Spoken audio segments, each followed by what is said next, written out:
Consertar deve ser muito mais difícil do que fazer, né? É mais difícil. Nem sempre, você sempre consegue o objetivo, ou dependendo do erro, fica difícil. Não, a minha conversa com os pacientes é sempre o seguinte, e olha, eu já operei, os casos mais complicados que tem talvez no Brasil, eles acabam vindo para mim hoje.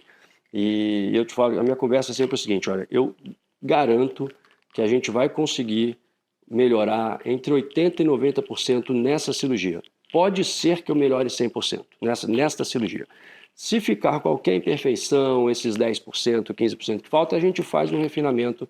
Então, eu sempre deixo isso bem avisado nesses casos, principalmente revisionais, né? Porque, sim, pode ser que seja necessário um ajuste, mas eu melhoro 80% a 90% de todos os casos que chegam em E o maior erro graças a Deus. São os médicos pecando por excesso. Em geral, o maior erro é excesso. Em geral, é excesso. A mão um pouco pesada aí em querer tirar. Porque quando a gente vai no consultório dele, ele até mostra uns exemplos, e eu percebo que os pacientes dele não ficam... Porque quando eu fui lá, você tá vendo que o doutor Marcelo tem olho fundo, né? Exato. Eu falei, eu quero igual você. Eu quero ficar desse jeito. Eu falei, não, Monique, não pode. Eu não gosto daquele olho fundo, sem pele. E ele deixa um pouquinho, é a naturalidade. Não existe uma mulher de 57 anos, quase 60 anos, sem nenhum pingo de pele, com aquela coisa, vai ficar artificial e vai ficar feio. Vai. Então, essa naturalidade é que é legal. Atualmente, a blefaro é a cirurgia mais procurada ou não? Essa pergunta é ótima, porque agora a ISAPS, que é a International Society of Aesthetic Plastic Surgeon, soltou um dado novo aí do último censo deles, e a blefaroplastia é a cirurgia estética, na verdade ficou em segundo lugar no Brasil, só atrás de lipoaspiração, perdendo assim por muito pouco, praticamente igual. É a cirurgia mais feita no Brasil. E fora a blefaro, o que mais? No mundo também. No mundo também? No mundo também. Tinha uma história que o Brasil era o primeiro lugar de cirurgia plástica de rosto do mundo, ainda tem isso? Então, passamos novamente os Estados Unidos, mas a gente a cada censo vai alternando aí posição com os Estados Unidos. Brasil e Estados Unidos sempre ficam em primeiro. Quer dizer, a brasileira é vaidosa pra caramba, né? E eu falo muito sobre a questão de etarismo, né? Dessa coisa que tem na sociedade, mas eu acho que ele começa muito dentro da gente, né? Muito. É que a gente que não aguenta. Já viu uma pelinha, o cabelo branco, a gente tá correndo atrás de procedimento quando é possível, porque a gente que não se aguenta, né? E qual é o limite entre o saudável e o exagero? Como é que... Porque tantos médicos erram, você precisa consertar. E qual é o limite? É falta de bom senso? Eu acho que no caso específico da pálpebra, o limite, na verdade, o calcanhar de Aquiles é um ensino ruim nos bancos das especializações. Eu te falo isso com toda a certeza do mundo. Assim, de todas as residências de cirurgia plástica que eu conheço, nenhuma ensina direito a cirurgia palpebral. A começar que ela é encarada como uma cirurgia simples. E o residente do primeiro ano, e aí ela é tida nas residências, que são os cursos de especialização médica, como a cirurgia do R1, ou seja, do médico que está começando a especialização, por ser simples.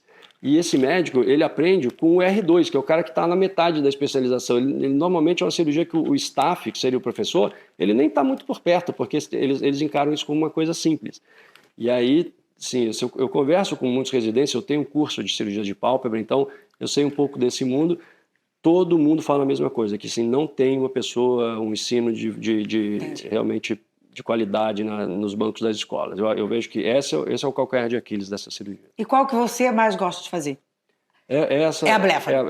E depois? Blefaro e face, né? Na verdade, a gente fala blefaroplastia, mas eu falo que é um tratamento de terço superior da face, né? Que aí, sim, que é aquilo que a gente acabou de falar, a gente trata todas as causas do envelhecimento do terço superior da face. E junto com isso, eu gosto das cirurgias faciais, que é também a minha especialidade, facelifting, pescoço, que eu faço bastante, e rinoplastia. Essas são as minhas...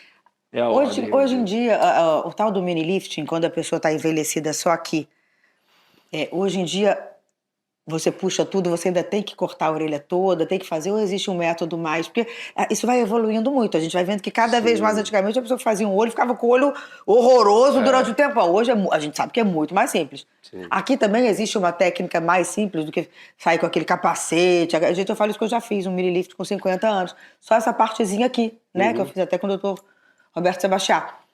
Mas era aquele capacete, um corte na orelha inteira, só para puxar isso aqui. Ainda é assim. Monique, a cirurgia da face ainda é feita com as cicatrizes em volta da orelha, sim.